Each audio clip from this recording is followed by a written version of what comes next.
Okay, so what landed you in the Riverside County Jail, and what was that like for your first time? My first few times, I believe it was like stuff like marijuana, little stuff that I wasn't gonna cost me a lot of time, but I had to sit in there for some months or whatever, stuff like that. A county lid or something like that, and then I when I was 18, I did a robbery or some shit, some stupid shit, which got me my first strike, some shit. But they gave me a county time for that shit. But back then, I didn't realize I could have beat the fucking case. But I'm, you know what I mean? I'm like, listening to all the OGs and shit, like, man, shit, nigga, we take deals. Man, we don't play. We don't try to go to trial and all that, man. We just take deals. And I'm like, man, I said, well, fuck it. This little time, this year in the county, they trying to get me for this shit. Because really, they thing was to plant that strike on me. They would to stick me with that. Because see, when I went to the county, that's when they first came out with the strike law, the 3 strike law. So I didn't even really know what I was accepting. I just was like, man, a year and I'm getting out of here? Shit, hell yeah. You know what I mean? So they got me with that. That's how I got a strike. And yeah. From there, after that, man, shit, it was just going in and out the county jail till I ended up in prison, basically. Now, were you concerned about going to prison? Were you trying to not go to prison, or did you just say F it? Yeah, man, I don't think nobody wants to go to prison. I think it is some niggas that like that shit. I don't know. But I didn't want to go no motherfucking where. But it was like when, it came that time for me to have to do that. It's just like, it is what it is. Like, you know what I mean? I've been hearing prison stories all my life. I've been around prison and shit, homies and shit all my life. So it wasn't like too foreign. I kind of pretty much visualized what it was going to be like and shit. So, when I first hit a prison yard and I seen what that shit looked like, that shit, it was like, damn, nigga, that shit look crazy. You know what I'm saying? This shit, man, as soon as I get there, you hearing alarms going off and yards being laid down and seeing these motherfuckers and shit with guns and shit, like, nigga, what the fuck? But you know what I mean? But still, it's like, it is what it is, shit. Nigga. We here, I know it's homies in there, we get up in there, man, we run around with some homies, we just stuck in here with no women. You know what I'm saying? Shit, doing the same old shit, hanging out on the yard and working out and shit. It just, you can't go and you can't run and hide like on the streets. You can come play with these streets, then you can go run off and duck off and hide and stay in the house. You can't do that in there. You gotta face everything. So that's the thing. That's what's gonna separate men from boys.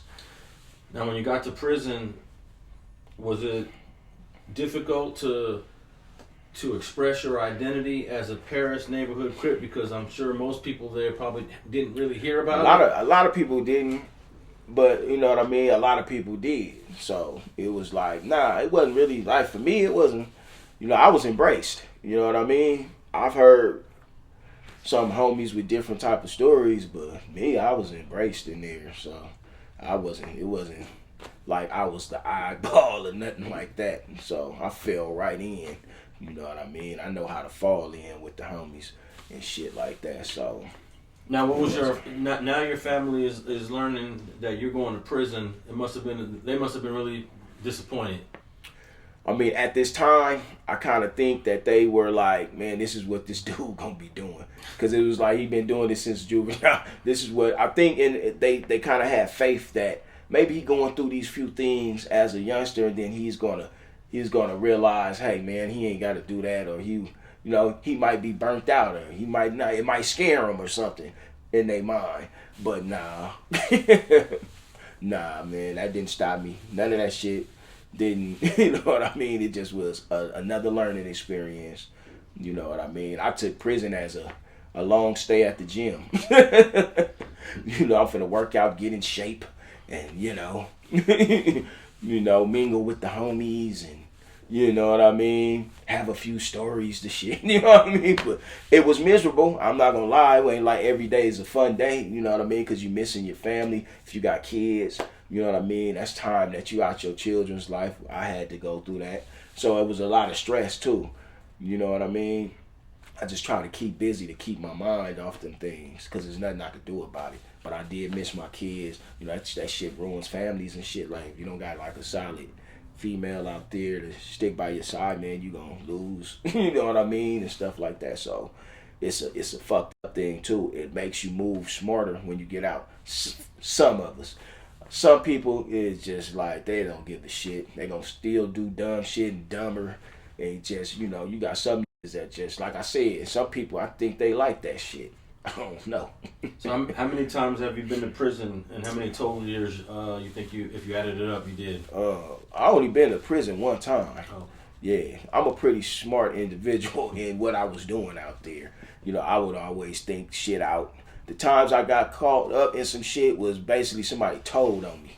It wasn't because I wasn't a stupid dude out there doing my time of crime, you know, my journeys. I was a smart thinker, you know what I mean? So was it someone that told on you that you wouldn't expect to tell, or nah. a civilian that told? It's on not that I wouldn't expect. I expect any.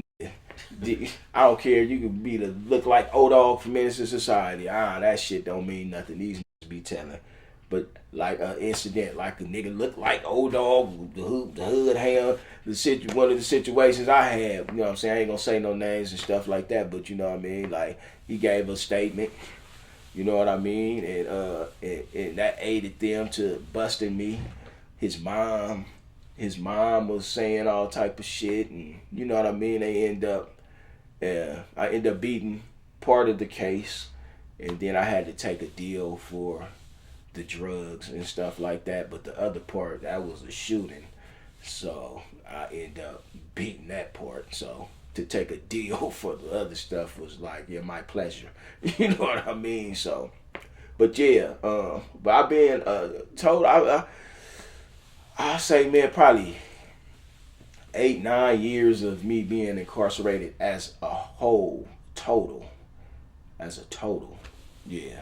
That's juvenile hall time, county jail time, and prison time, all together.